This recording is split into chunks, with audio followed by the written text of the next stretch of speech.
In this guide, I'm going to show you how to fix our server cannot process your request at this time error in College Football 27. Before we get into this guide, make sure to like the video and subscribe to the channel with all notifications on. It really does help with the channel and it lets us know that you want more content like this.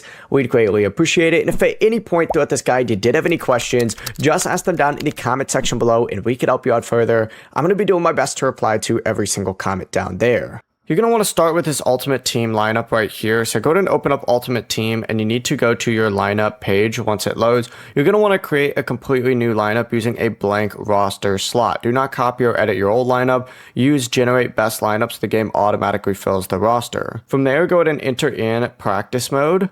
Run one play, back out to the main menu, and this is going to force the lineup to sync with the servers. If the error continues, check your specialist positions and backups, and you need to go ahead and remove duplicate versions of the same player and unnecessary backup cards.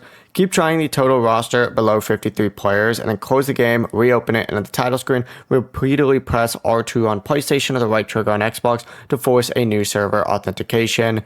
That's really all you need to do. Before you leave this guide, make sure to like the video and subscribe to the channel with all notifications on. It really does help the channel and it lets us know that you want more content like this. We'd greatly appreciate it. And if at any point throughout this guide you did have any questions, once again, ask them down in the comment section below and we could help you out further. I'm going to be doing my best to reply to every single comment down there. Have a great rest of your day though. Peace.